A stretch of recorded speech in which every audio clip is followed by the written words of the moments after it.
So today I want to do something a little different from what I normally do in this class. Most of the time, I give you a framework. I give you a structure to understand what is happening in the world.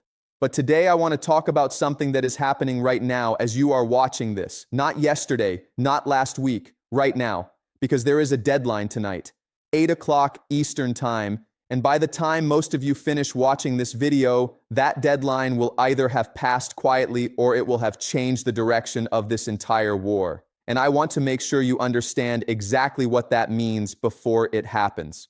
Now let me go back for just one moment, because context matters enormously here. I want to remind you of something. In 2024, I said 3 things on this channel that most people thought were wrong. I said Trump would win. I said America would go to war with Iran. And I said when that war came, the Strait of Hormuz would be the weapon Iran used back. 2 of those things came true immediately. The third one, the Strait, took until February 28, 2026, the day Operation Epic Fury began. That is the day everything changed. That is the day the Strait of Hormuz effectively closed. And now, today, Tuesday, April 7th, 2026, we are at the moment I told you we would reach.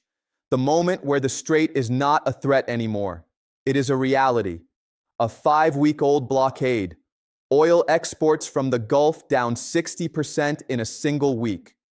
Nearly 2,000 vessels trapped inside the Persian Gulf, according to the International Maritime Organization. Brent crude at $109 a barrel, up 50% since the war began. And a president who posted on Truth Social in language I cannot fully quote on this channel, demanding that Iran open the strait by tonight or face, in his exact words, complete demolition of bridges and power plants. Now here is what I want you to understand. I did not make those predictions because I have special access to classified information. I do not. I made them because I use a method. That method is what I call structural analysis combined with game theory. You look at what each player actually wants, not what they say they want. You look at the deep structural constraints, geography, economics, political will, and you follow the logic. You do not follow the emotions. You follow the logic. And tonight, the logic is pointing somewhere very specific, somewhere most people in the mainstream media are not telling you about clearly.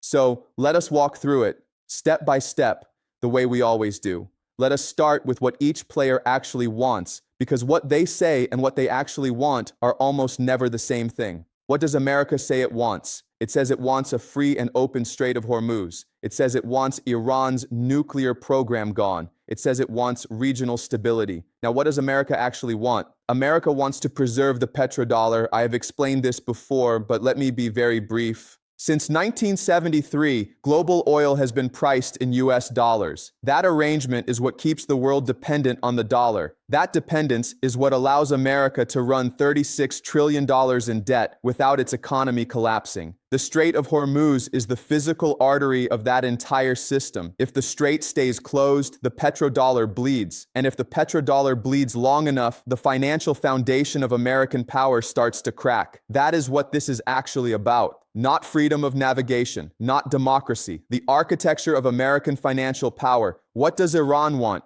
Iran wants to survive. It wants to survive this war. But more than that, Iran wants to exit this war with its leverage intact. And right now, the Strait of Hormuz is that leverage. Iran's parliament this past week passed a formal bill to collect tolls on vessels transiting the strait. Think about what that tells you. Iran is not treating the strait as a wartime bargaining chip it plans to give back. It is treating it as a permanent institutional mechanism. It is legally codifying control of the world's most important oil corridor. That is not the move of a country getting ready to surrender. That is the move of a country repositioning for the next phase. What does Iran's new leadership want?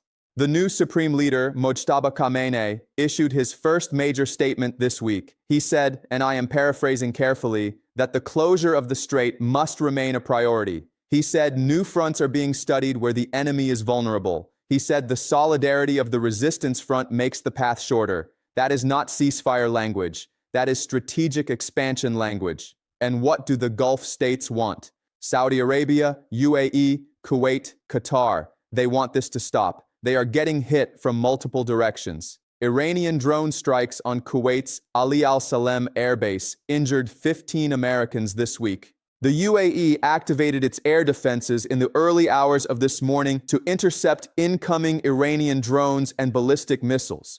Dubai International Airport, the world's busiest, suspended flights after a nearby drone strike sparked a fire. The Gulf states are not observers in this war anymore. They are the battlefield, and they are quietly furious at both sides. Now let me give you the structural facts, the things that are not opinion, the things that constrain what is actually possible tonight and in the days ahead. Structural fact number 1, the Strait of Hormuz is not a gate that can be flipped open. This is the single most important misunderstanding in all of the coverage I have watched this week. Every politician, every anchor, every analyst talks about reopening the strait as if it is a switch. Reopen it, close it, done. The strait is 100 miles long. A U.S. intelligence official told CNN directly this week, and I am paraphrasing here, that people totally underestimate how vast the strait is. The Iranians can be positioned anywhere along that shoreline. Iran has not placed one lock on one door. Iran has mined corridors, positioned IRGC naval assets across 100 miles of coastline, positioned cruise missiles and drone platforms at multiple points. The Defense Intelligence Agency's internal assessment, which was circulating inside the Pentagon, said Iran could potentially keep the strait closed for 1 to 6 months. Not 1 to 6 days, 1 to 6 months. That is the document the administration tried to walk back, but it was circulating. It was real. Structural fact number 2. The cost exchange is becoming catastrophic for the global economy, not just for Iran. Shipping traffic through the Strait of Hormuz is currently 95% below pre-war levels. 95%. Before February 28th, roughly 20 million barrels of oil passed through that strait every single day. Now almost none of it is moving. The world is absorbing that shock through emergency reserves and rerouting. Saudi Arabia cranked its east-west pipeline to full capacity, 7 million barrels per day, the most it has ever pushed. But that pipeline delivers oil to the Red Sea port of Yanbu, and the Houthis in Yemen still control the Bab al-Mandeb, the southern gateway into the Red Sea. A senior advisor to Iran's new supreme leader posted this past Sunday that Iran's allies view the Bab al-Mandeb, quote, as they view Hormuz. That statement was not accidental. That was deliberate signaling. If the Bab al-Mandeb closes, a quarter of the world's energy supply is blocked simultaneously. The Dallas Federal Reserve published a formal economic analysis last month that said this strait closure is 3 to 5 times larger in magnitude than the oil shocks of 1973, 1979, and 1980 combined. Not comparable, 3 to 5 times larger.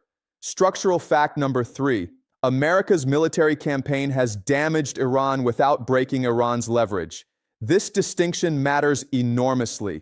The US and Israel have killed significant Iranian leadership figures. The IRGC intelligence chief was killed earlier this week. The Iranian Navy commander was killed in late March. Nuclear facilities have been struck. Karg Island, which handles roughly 90% of Iran's crude exports, has been hit. Iran has lost real military capacity. And yet, despite 5 weeks of sustained strikes, Iran's short-range missile stockpile has not been destroyed. Senior Pentagon officials confirmed this publicly. Iran's drone infrastructure is dispersed, decentralized, buried. You can strike named facilities. You cannot strike a network of basements and warehouses spread across the Iranian plateau. The war has reduced Iran's offensive capacity. It has not reduced Iran's ability to keep the strait closed. Those are two different things, and that difference is exactly what has paralyzed Washington for 5 weeks. Structural fact number 4, America's allies have refused to join the coalition to force open the strait. Trump called on countries affected by the closure to, in his words, go to the strait and just take it. The response was silence. France's Emmanuel Macron said directly that forcibly reopening the strait through military operation is unrealistic. A virtual meeting of over 40 countries was hosted by the UK to discuss, in their language, every possible measure. The meeting produced no formal conclusions. 373 American service members have been injured in this operation. 13 have been killed. And not a single NATO ally has committed military assets to force open the waterway. Macron also publicly said this week that Trump was contradicting himself from one day to the next.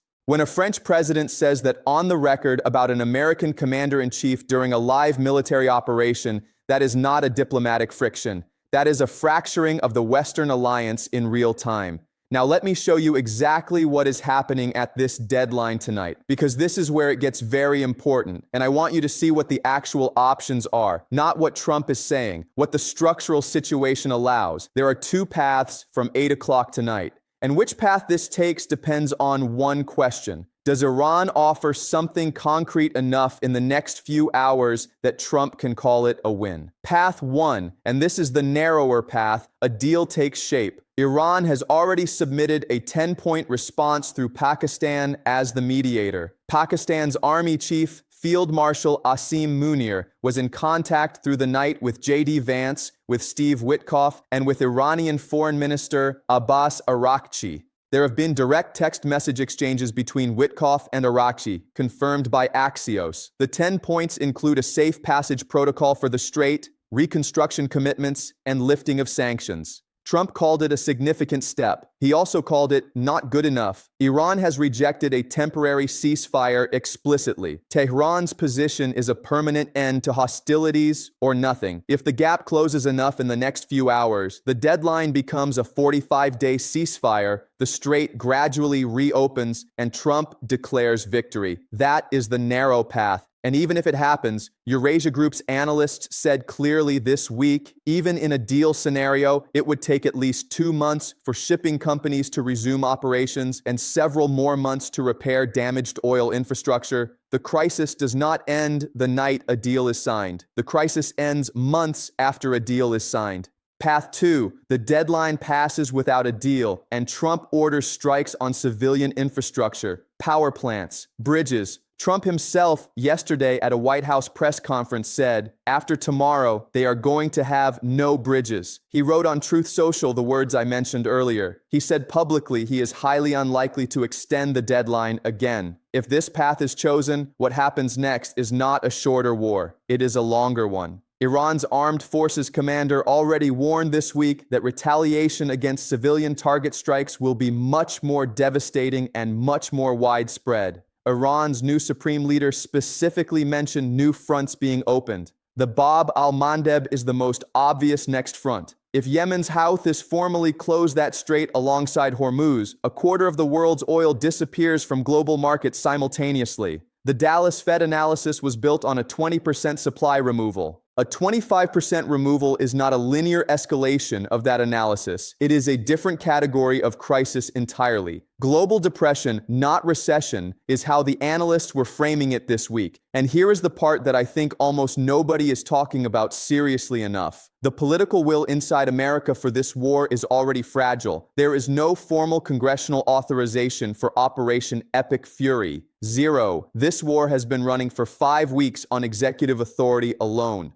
The Senate Minority Leader stood up this week and said the Commander-in-Chief seems totally lost and in over his depth. Those are the words of an American opposition leader about an active war. And Trump himself, in a moment that I think revealed more than it intended to, said at a press conference yesterday that he does not know if he is winding down or escalating. The President of the United States, in an active military conflict, said he does not know if he is winding down or escalating. Let me say that again. The Commander-in-Chief of the most powerful military in human history, 5 weeks into an active war, in a press conference, said he does not know the direction of his own war. This is the structure of the situation. This is not commentary. This is the documented record of this week. Now, here are my 3 predictions, based on everything I have just walked you through. Not on hope, not on emotion, on the structural logic of where control has already been lost. Prediction 1, Trump will not strike Iran's power plants and bridges tonight, even if no deal is reached. I know this sounds counterintuitive. He has made this threat every week for 5 weeks. He extended the first deadline from 48 hours to more than a week. He has vacillated, in the documented words of NBC News, between saying a deal is unnecessary to demanding full reopening to saying it is other countries' responsibility. The pattern is not escalation to catastrophe. The pattern is maximum pressure rhetoric, followed by a managed extension of pressure. Striking power plants and bridges in Iran would kill civilians at a scale that would collapse whatever remains of Western allied support for this war. Macron would be on television within hours. The UN Security Council resolution Bahrain is currently pushing would turn against America immediately. The domestic political cost of being seen as bombing civilian infrastructure would hit at a moment when American voters are already paying $4 more at the gas station than they were before February 28th. Trump does not benefit from that moment. He benefits from the threat of that moment. Prediction 2. The Strait of Hormuz will not be fully reopened before June. This is the prediction that matters most for every economy in the world. Even if a ceasefire framework is agreed tonight or tomorrow, the physical reopening of the strait is not an announcement. It is a process. Iran has mined corridors, positioned assets, established legal toll collection legislation through its own parliament. Reversing those facts on the ground takes weeks of verification, weeks of mine clearing, and weeks of rebuilding maritime insurance confidence. Shipping companies will not send tankers through a corridor where the ceasefire is 3 days old. The Eurasia Group is right. 2 months minimum for shipping to resume. The global energy crisis that began on February 28th has more weeks ahead of it regardless of what happens at 8 o'clock tonight. Prediction 3. The Bab al-Mandeb becomes the next pressure point within 2 weeks. This is the most consequential long-term prediction I am making today, and I want to be clear that it is the hardest to call with certainty, but the structural logic points directly here. Iran's new supreme leader said new fronts are being studied. His advisor named the Bab al-Mandeb specifically. Saudi Arabia has already maxed out its east-west pipeline to move oil around Hormuz, which means all that additional oil flow now passes through the Red Sea, where the Houthis already demonstrated from 2023 to 2025 that they can disrupt commercial shipping at scale. The moment American strikes on Iranian civilian infrastructure begin, the political authorization for Houthi re-engagement of the Red Sea is provided. That is the strategic tripwire. And the math is brutal. Hormuz alone removes 20% of global seaborne oil. Bab al-Mandeb alongside Hormuz removes 25%. There is no emergency reserve system built for 25%. There is no rerouting plan. The Cape of Good Hope route adds 15 days to a journey from the Gulf to Europe. The insurance cost alone makes many voyages economically unviable. Now let me address the 3 things I know everyone is asking right now. First, will this end in a nuclear exchange? No, I am completely confident in this. Not because Iran lacks the will, but because Iran lacks the weapon, and because no rational actor in this conflict, including Israel, benefits from crossing that line. What changes the nuclear calculus is not this war. What changes it is what comes after this war. Specifically, whether Iran emerges from this with its program sufficiently intact to continue development under a new name and new facilities. That is a question for 2027 and 2028, not for tonight. Second, is Trump going to negotiate directly with Iran? Not directly, no. And here is why. Pakistan is the current channel. Witkoff is texting Araghchi. That is as direct as it gets right now. A public direct negotiation between the American president and the Iranian government would require both sides to acknowledge a political relationship that neither can publicly defend domestically. Trump cannot be seen legitimizing the regime. Iran cannot be seen capitulating to American terms. The deal, if it comes, will be announced through intermediaries. Pakistan will take credit, Oman may be involved, and both sides will describe it in language that lets them tell their domestic audiences they won. Third, how long does this take? The honest answer is that the outside boundary is 6 months. The Defense Intelligence Agency said 1 to 6 months for the Strait alone. Every day that passes at current oil prices costs the global economy approximately $3 to $4 billion, according to IMF estimates this month. That is not a pace the world can sustain for 6 months without triggering a recession that makes the 2008 financial crisis look manageable by comparison. The economic pressure will force a resolution. The question is whether it comes at a cost America can absorb or a cost that restructures the global order permanently. And that brings me to the most important thought I want to leave you with today. because this is the part that the news channels will not tell you. The Strait of Hormuz has never been closed. Not in 1973, not in 1979, not in 1980 when Iran and Iraq were literally shelling tankers in the same water. It has been threatened dozens of times. It has never actually closed until February 28, 2026. This is historically unprecedented. And the precedent that is now being set is not just about this war. It is about every future confrontation between a major power and a smaller nation that controls a strategic geography. What Iran is demonstrating right now is that a country without nuclear weapons, without a blue water navy, without a military budget anywhere near American scale, can take the world's most critical oil artery and hold it. That demonstration does not end when this war ends. That lesson is being studied right now in Pyongyang, in Beijing, in Caracas, in every capital that has ever felt the pressure of American military or economic power. The implications of that lesson outlast this war by decades. The Athens that launched its fleet towards Sicily in 415 BC was the most powerful city in the Greek world. It had the best navy, the most resources, the most sophisticated strategic culture, and it walked into a geography it did not understand, against an enemy it underestimated, without a plan for what happened after the first battle. Athens never recovered from that decision. The empire that America built after 1945 has been the most successful imperial project in human history. And right now, it is discovering the limits of what air power and financial pressure can accomplish when the opponent is willing to accept the pain. The question is not whether America loses something in this war. Based on everything we have discussed today, some loss is already structurally locked in. The question is whether what is lost is manageable or whether what is lost is the architecture of the entire system. At 8 o'clock Eastern Time tonight, we will get the next data point, and whatever happens, we will analyze it together, because that is what this class is about. Not finding comfort, not picking a side, finding the structure underneath the chaos. And right now, the structure is telling us that the 8 p.m. deadline is not the end of this story. It is the beginning of its most consequential chapter. This is not prophecy, this is structural analysis. I may be wrong, and if I am wrong, we come back, we examine the error, and we learn from it. But the logic is clear. And right now, the logic is not pointing toward resolution. It is pointing toward a longer, more expensive, and more dangerous second act.